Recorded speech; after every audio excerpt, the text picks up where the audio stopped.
work with many great architects and always dreamed to work with Zaha Hadid because for me, she is an architect of different league.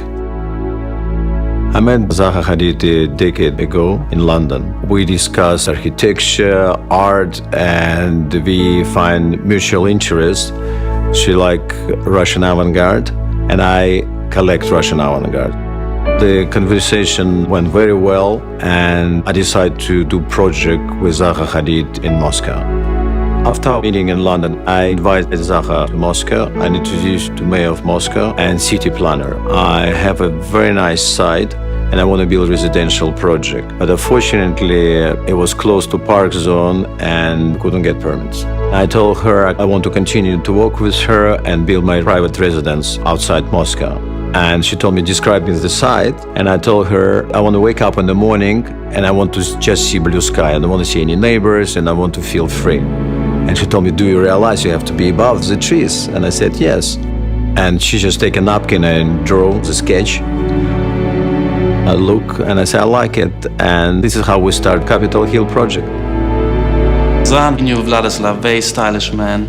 She always compared him to the Russian James Bond, who had taste, wealth, to create something extraordinary. Vladislav maybe was the most involved client we've ever had, the most perfectionist, the most invested. But that's to be expected. It's his personal piece. It's his expression. We both like details. I think we're both perfectionists, so we understand each other very well. I think she admired this project very much herself. It's very interesting to talk to her. She didn't talk too much, but she was very sharp. She always was to the point. She was very sarcastic. She was very intellectual and smart and sharp woman. And it was really tragic what happened. We lost one of the greatest architects from the century. The Capitol Hill project is a wonderful opportunity. It's a dream house. No architect would refuse such a commission. We created all the challenges ourselves because our idea was to carve into the slope with a series of spaces. We wanted some part of the building at least pull out to the level of the tree canopies, hovering above or at the line where the tree canopies rest, to pull out and have the great view across the forest, while everything else is embedded in the forest. This is a nightmare, this building to build, I tell you. First, the building have a full floor. And the last floor, she's sitting about 30 meters above the ground, only held by skinny leg. And the construction company said, we cannot build that, we need to have much bigger leg. And Zaha Hadid, no, we cannot do that. You have to find out the solution. But I want to see this leg because otherwise proportion of the building will be completely different. So we spent quite a lot of time with the structure engineer, and finally we managed to deliver what she wanted. And in the end, I'm glad I followed her decision. I'm very happy because I learned myself a lot, and the project became exactly what she designed.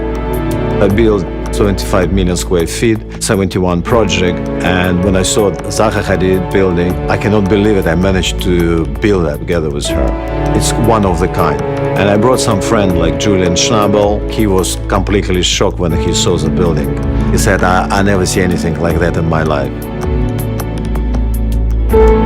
This project is an absolute testament to Zaha's genius, to Vladislav's genius, if you like, somebody who develops new levels of enjoying life on this planet.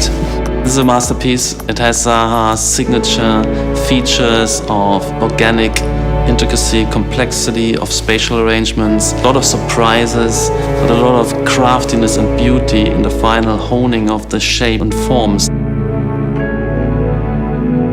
We was working together very close for floor plan, the sizes of the room, and the project became not only like a sculpture, it is a beautiful sculpture, but it also livable space.